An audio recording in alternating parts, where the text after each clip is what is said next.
중고생이 꼭 읽어야 할 한국 단편소설 1930년대부터 1944년대 주요 작품 소개 1930년대는 조선을 대륙 침략을 위한 병참기지로 삼으려는 일제가 억압과 수탈을 일삼았던 때다.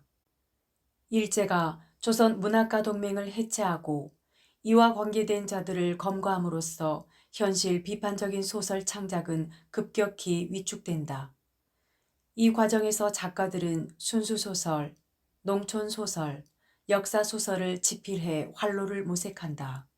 하지만 태평양 전쟁의 발발과 함께 한국 소설은 암흑기로 접어든다.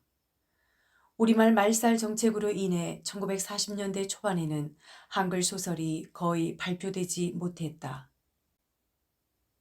대표적인 작가와 작품으로는 김동인의 붉은 산, 광염 소나타, 광화사, 이태준의 달밤, 꽃나무는 심어놓고, 돌다리, 까마귀, 복덕방, 박영준의 모범 경작생, 계영묵의 백치 아다다, 주요섭의 사랑손님과 어머니, 유진호의 김강사와 T 교수, 김유정의 만무방, 금 따는 콩밭, 봄봄, 동백꽃, 소낙비, 땡볕, 이효석의 메밀꽃 필 무렵, 산, 돈, 사냥, 이상의 날개,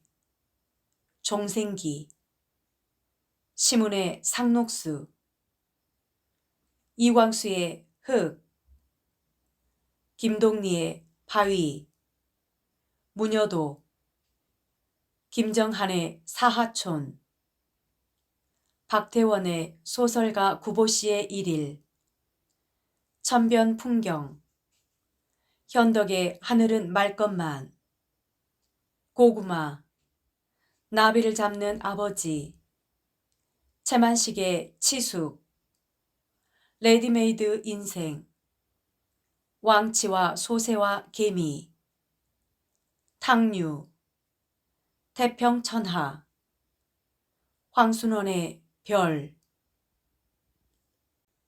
사냥, 이효석. 노루잡이에 동원된 학보는 친구들과 함께 산으로 가서 노루를 쫓는다.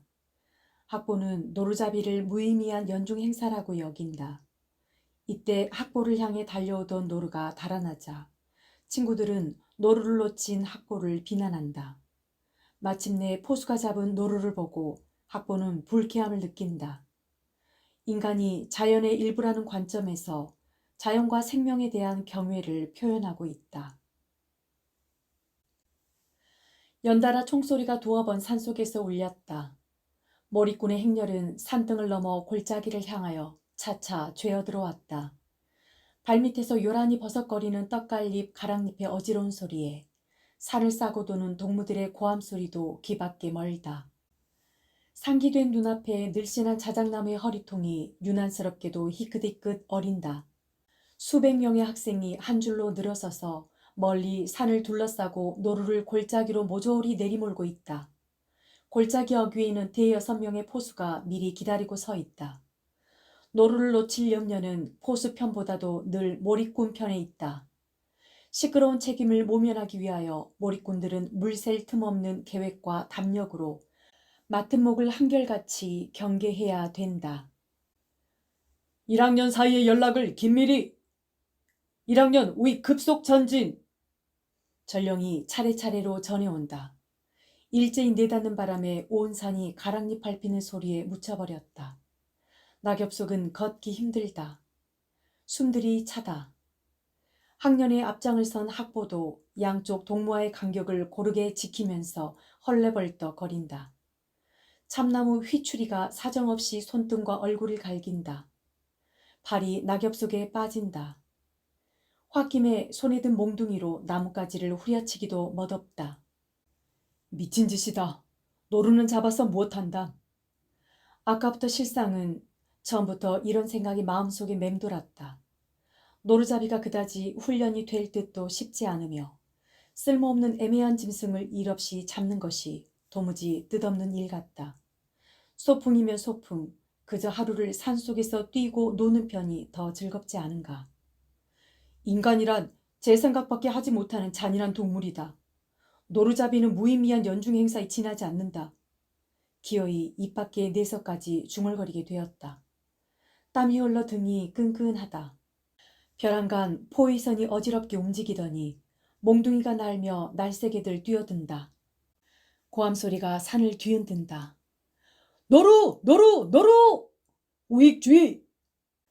개암나무 숲에 가리어 노루의 꼬리도 못 본 채 어안이 벙벙히 서 있는데 송아지만한 노루가 학보의 곁을 쏜살같이 지나 포위선을 뚫었다. 학보는 거의 반사적으로 몽둥이를 휘두르며 쫓았으나 날쌘 짐승은 순식간에 산등성이를 넘어버렸다. 또 한 마리! 놓치지 마라! 고함소리와 함께 둘째 노루가 어느 결인지 껑충껑충 뛰어온다. 겨누고 있는 학보의 모양을 보더니 옆으로 비뛰어가 이것도 약삭빠르게 뒷산으로 달아나 버렸다. 날씬한 귀여운 짐승.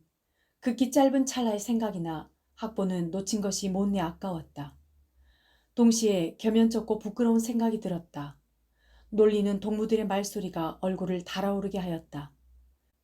바보! 노루 2마리 찾아내라! 이런 말을 들을 때 확실히 몽둥이로 한 마리라도 두들겨 잡았더라면 얼마나 버젓했을까 하는 생각이 들었다. 이 골 안에는 이미 짐승은 더 없다. 동무들의 조롱을 하는 수 없이 참으면서 힘없이 산을 내려가는 수밖에 없었다. 요행이 잡은 것은 있었다. 망아지만한 노루 한 마리가 배에 총알을 맞고 쓰러져 있었다. 쏜 포수는 쏠 때의 형편을 거듭 말하며 은근히 오늘의 솜씨를 자랑하는 눈치였다. 다른 포수들은 잠자코 있었다. 소득이 있으므로 동무들의 책망은 덜해졌으나 학보는 검붉은 피를 흘리고 쓰러진 가엾은 짐승을 볼 때 문득 일종의 반항심이 솟아오르며 소득을 기뻐하는 무리가 한없이 밉고 쏜 포수의 잔등이를 총개머리로 쳐서 거꾸로 때리고 싶은 충동이 솟았다. 품 안에 들어온 2마리의 짐승을 놓친 것이 얼마나 다행인가. 위대한 공가치도 생각되었다. 잃어버린 동무 한 마리를 찾느라고 애달픈 노루떼가 이 밤에 얼마나 산속을 헤맬까를 생각하니 뼈가 저렸다. 인간의 잔인성이 갑절로 미워지며 인정없는 인간 중심주의의 사상에 다시 침을 뱉고 싶었다. 죽은 짐승을 생각하고 며칠 동안 마음이 언짢았다. 3, 4일이 지난 후에야 겨우 입맛이 돌았다. 학보는 며칠이 지난 어느 날 저녁상에 놓인 맛있는 고기가 무엇인지를 기어이 물어보았다. 창에 놨더라. 노루고기다. 어머니의 대답에 불현듯 입맛이 없어져서 숟가락을 놓았다. 노루고긴 왜 사요? 퉁명스런 짜증에 어머니는 도리어 어안이 벙벙한 모양이었다. 학보는 먹은 것도 모두 개우고 싶었다. 결국 고기를 먹지 말아야 옳을까. 하기는 다시 더 생각이 날 것 같지도 않았다.